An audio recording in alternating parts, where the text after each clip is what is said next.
الحمد لله محيي الرمم والصلاة والسلام على هادي الأمم سيد العرب والعجم وعلى آله أولي الكرم وأصحابه أولي الحلم وسلم تسليما كثيرا وبعد. Inshallah, we'll continue with where we left off, Surah to Dukhan, I think. So the last of the Hawamim, Zukhruf, Dukhan, then Jathiya and Ahqaf.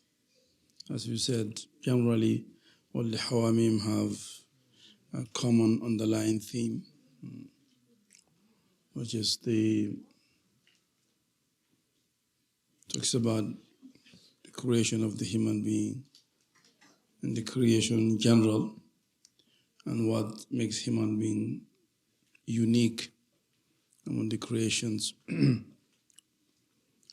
why Allah chose him to be his Khalifa, his vice regent, instead of any other creation. Then he goes, of course, onto the life of hereafter, or the scenes of Qiyamah, and so forth. And in Dukhan, as you said, as the surah's name suggests, is first فَارْتَقِبْ يَوْمَ تَأْتِي السَّمَاءُ بِدُخَانٍ مُبِينٍ. Earlier in Fussilat, we saw that the heaven was Sama, the firmament, the sky, was in the form of a smoke, in the form of a vapor. And then Allah built the seven heavens out of that material, expanded it, the seven heavens. So this is the construction of the universe, and the deconstruction of the universe, which takes place at the end. I mean, everything is deconstructed. It was constructed at the beginning, deconstructed in the end. We see that also in surahs like Takwir, which goes hand in hand with Shams. Shams wa duhaha wal qamar idha talaha wal nahari idha jallaha wal layli idha yaghshaha wal samai wa ma banaha wal ardi wa ma tahaha wa nafsin wa ma sawaha and fa'alhamaha fujuraha wa taqwaha. Those 7 ayahs and Takwir the Shams Kubra. So now everything's deconstructed, everything's falling apart. God who put it together is the one who pulls it apart. So Surah Al-Dukhan is kind of talking about the deconstruction of the universe. So the smoke that was the origin, that was the original material out of which the heaven was created, again shows up. It's as though that smoke, that original material, is always there, but this heavens has been built as a veil. It's veiling, is covering it. But it begins to crack through again and come. So يَوْمَ تَأْتِي السَّمَاءُ بِدُخَانٍ مُبِينٍ. When the sky begins to crack, and then the smoke comes out again. So that's how the deconstruction happens. يَخْشَى النَّاسَ هَذَا عَذَابٌ أَلِيمٌ. And the smoke begins to cover people and attack them. So that smoke, that was the smoke, or the vaporous matter that constituted the atmosphere, the sky. Now it's coming back again because it's the end now.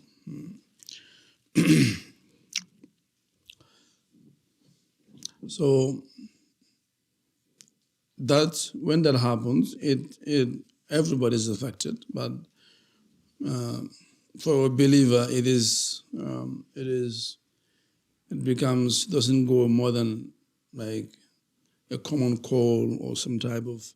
It does affect them, but it's just like a light sickness that covers them.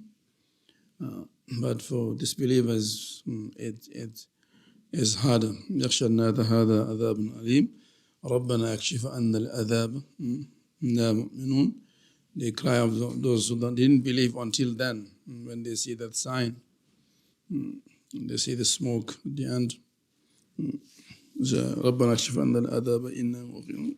Oh our Lord, take away this punishment, this torment from us.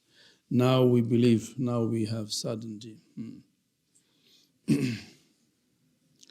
So that is sort of what most of the Hawamims kind of talks about, the deconstruction of the universe and the stages that goes through. So that is Surah to Dukhan. It's named after Dukhan.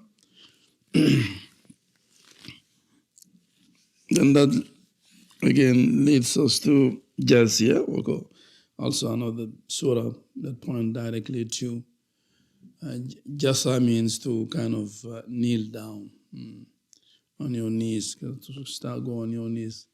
So ترى كل أمة جاسية.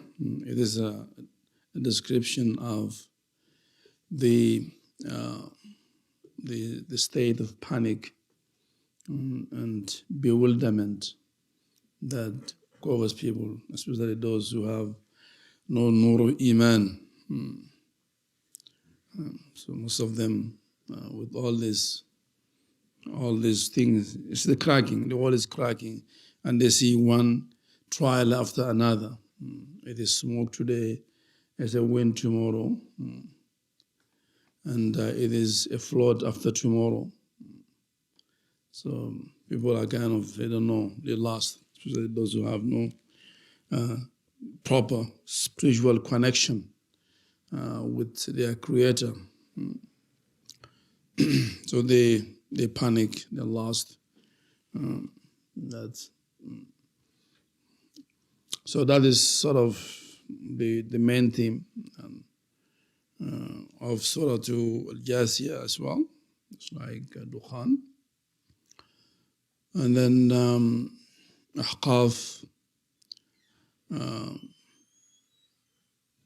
gives us also some type of details about the end of time, but also gives us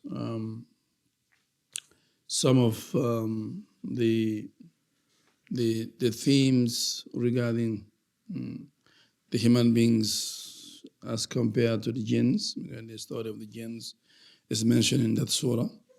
وَيَصَرَفْنَا إِلَيْكَ نَفَرًا مِنَ الْجِنِّ يَسْتَمِعُونَ الْقُرْآنَ, which is the universality of Quran. It's not only sent to human beings, it's also sent to the jinns and all other creation. So the end of the surah talks about that, but also talks about what we just said, the sporadic signs of the end of time that has been keeping pace with the progress of the human history. It talks about the story of the people of Ad, the people of Samud, and their stories with their people, with their messages and their prophet Hud, and how those people were given that's what Quran literally is saying, that they were endowed with a higher level of awareness than us. وَلَقَدْ مَكَّنَّاكُمْ فِيمَا إِن مَكَّنَّاكُمْ فِيهِ وَجَعَلْنَا لَهُمْ سَمْعًا وَأَبْصَارًا وَأَفْئِدَةً. We empowered them in such a way that you empower them more than we had empowered you in terms of the faculties. that they had. But that was, at the end of the day, it was of no use to them because they did not use these faculties in a way that will lead to their salvation. Right? So like saying that in those, أَكُفَارُكُمْ خَيْرٌ مِّنْ أُولَٰئِكُمْ.